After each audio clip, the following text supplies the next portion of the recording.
बर' माहारियारि फरायसा आफादा दिनै जोंनि रायमना नेशनेल पार्कनि खाथियाव थानाय बे जांगल रिट्रिट बे रिजर्टआव मोनसे एवेयारनेस प्रग्राम हाबाफारि लानाय जादों। जिहेतु जोंनि नैबे एनिमेल्स जुनारफोरखौ सेभ खालामनांगौ आरो जोंनि नैबे फरेस्टखौ प्रटेक्शन होनांगौ बेनि सायाव बेवहाय जोङो गासैबो बे ओनसोलनिनो गावबुरा बिथांमोनखौ लेंहरनाय जादों आरो बुद्धिजिबि बिथांमोनखौ लेंहरनाय जादों आरो जोंनि बे ओनसोलनिनो लाइमोनफोर इयुथ्सफोरखौ गासैखौबो लेंहरनायजों लोगोसे जोंनि NGO आरो जोंनि बनसुनि बिबानगिरि आरो बे ओनसोलनि रायजो राजा बिथांमोनखौ जों लेंहरनाय जादों आरो बेयाव जों गुवारैनो सावरायदों दे जोंनि हाग्रानि गोनांथि जिब जुनारनि गोनांथिखौ जिहेतु बे रायमना नेशनेल पार्कआ नेशनेल पार्क हिसाबै डिक्लेयार जाबाय भारत सरकारजों। दा बेखौ फोथांनानै लाखिनांगौआ जोंनि बे ओनसोलनिनो सुबुंफोरनिल' नङा, गासैबो जोंनिनो बे मोनसे बर' हारिनि मोनसे गिदिर मोनसे सम्पति। दा बे ओनसोलावहाय जोङो रिसेन्टलि नुनो मोन्दों जे जोंनि रेयार स्पिसिस गल्डेन लांगुर, जाय गल्डेन लांगुरा खालि जोंनि सोनाब आसामावल' जोंनि भुटान जोंनि बे बड'लेण्ड एरियायावल' बे थायो, बेयावल' बिथांमोना मोजाङै थांनानै थानो हायो। दा बेखौहाय लानानै गोबां फालांगि खालामनाय आरो जोंनिनो ओनसोलनिनो मानसिफ्राबो बै फालांगि खालामग्राफोरखौ हेफाजाब होनाय आरो जोंनिफ्राय लांनानै दिनै गोबां खौथि दस्रा देशआव फानहैनाय बेफोरबादि इलिगेल माखासे एक्टिभिटिसखौ जों नुनो मोन्दों। बेफोरो जोबोद दुखुनांथाव। मानो होनोब्ला दिनै जोंहा रायमना नेशनेल पार्कखौ जों सेफटि जों प्रिजार्भ खालामनायजों लोगोसे जिब जुनारखौबो जों खालामनांगोन। दिनै जिब जुनारखौ जोङो प्रिजार्भ खालामनो हायाबा, जाय जिब जुनारखौ गुबुन जायगायावनो नुनो हाया, अब्ला जोंना जिब जुनार गैयाब्ला दिनै गुबुन जायगानिफ्राय दिनै टुरिस्टफ्रा दिनै दावबायफैनाय नङा, आलासिफ्रा फैनाय नङा आरो बेजों लोगोसे जोंनि बे ओनसोलनियाबो दिनै थांनानै थानो हानाय नङा। दा जोंहा दिनै टुरिस्टफोर लाबोनो हायोबा, रायमना नेशनेल पार्कखौ जों फोथांनानै लाखिनो हायोबा, जिब जुनारखौ जों एरहोनो हायोब्ला गोबां जोंनि बे ओनसोलनि लाइमोनफ्रा दिनै रेजर्ट होनानै एबा दखान होनानै गारि मटर सालायनानै दिनै गोबां रोखोमै थांनानै थानो हागोन। आरो बेजों लोगोसे जोङो दिनै बे रायमना नेशनेल पार्कनि हाग्राखौ जोङो दिनै फोथांनानै लाखिनांगोन। थांनाय समफ्राव जों नुनो मोन्दों गोबां गिदिर बिफांफोरखौ दिनै जोंनि फरेस्ट डिपार्टमेन्टनिफ्रायनो दिनै दंफां सिखावफोरजों लोगो नांनानै फानहरनायखौ, जाहाथे बे जिनिसा एबार जानो दा थांथोंसै।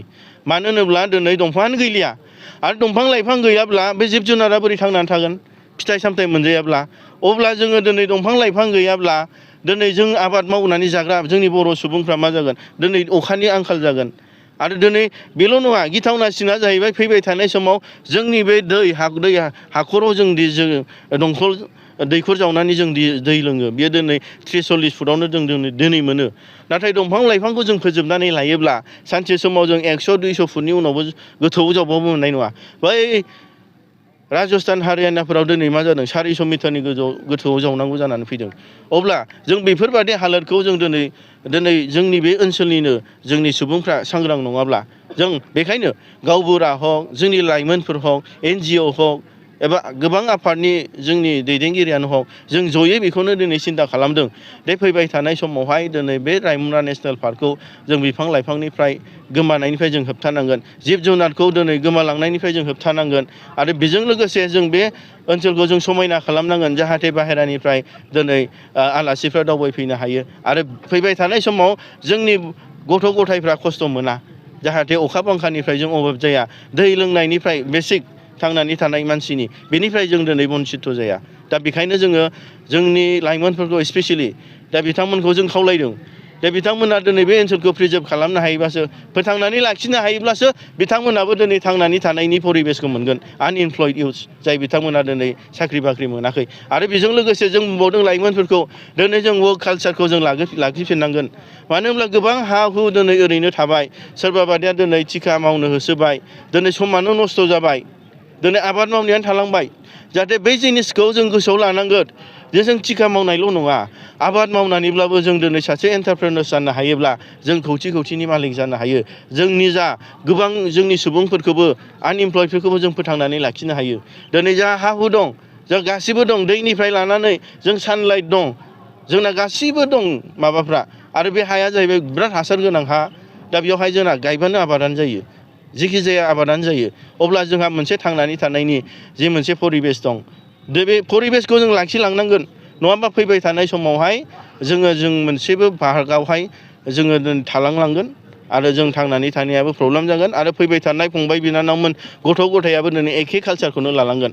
बेखायनो आं दिनै बे मिडियानि गेजेरजोंनो बुंनो लुबैदों जेरावखि थाया मानो खालि नैबे रायमना गसाइगाव ओनसोलनिल' बर' सुबुंफ्रा नङा जेरावखि आसामनि दाब दाब जायगायाव थाया मानो बेंगलावनो हक जे नागालेण्डआवनो हक दिनै जोंनि बर' सुबुंफ्रा सांग्रां जानांगोन जोंनि थांनानै थानायनिफ्राय लानानै बर' हारिखौ गेरेमसा हारि दानायनिफ्राय लानानै जोंनि राजनितिक अधिकारखौल' नङा गासैबो बिथिङावनो जोंनि राव कालचार जोंनि राव हारिमु धोरोमजों लोगोसे जोंनि आबहावा जोंनि जि जिनिसखौ जोङो दिनै लाखिनानै थांनानै थानो हागोन जों बेखौबो जों दिनै सिन्था खालामनो हागोन बेखायनो जों बनसुआ बुंबाय थादों जों सोलो आरो बोलोनि गेजेरजोंबाबो जों रायजो लाबोनायखौ आरो बेजों लोगोसे जों मोनसे टटेल रिभलिउसना मा खालि रायजो लाबोनायावल' जोंनि बनसुआ नाङाखै नांनो थांनाय नङा दिनै जोङो मावनाय दांनाय जानाय लोंनायनिखौबो जोङो मावनो थाखाय जों यां जेनेरेशन्सफोरखौ थुलुंगा होनो थाखाय जों ओंखारबोदों आरो बेजों लोगोसे जोंनि राव हारिमु कालचार गासैखौबो प्रिजार्भ खालामनो थाखाय आरो जों वर्क कालचारखौ बेसिकेलि जों माने साइन्टिफिकेलि आरो जों मोजां माने बांसिन कमार्शियेलि जों आबाद मावनानै जाहाथे जोंनि लाइमोनफ्रा आबाद गासैबो जों बेयावनो थांनानै थानो हायो बेखौ जों बांसिन फकास खालामदों आरो जोंनि गेलेनाय फरायनाय बे गासैबोखौबो लानानै जोंनि बनसुआ फैबाय थानाय समाव आरो गोख्रों भाबै जों मावलांगोन आं खालि जोंनि रायजोफोरनि कअपारेसन जोंनि इयुथ्सफोरनि कअपारेसन आं बेखौ लुबैदों आरो बनसुआ जेबो बर' हारिनि थामोनथा रैखाथिनि थाखाय जों जेब्लायबो खामानि मावलांगोन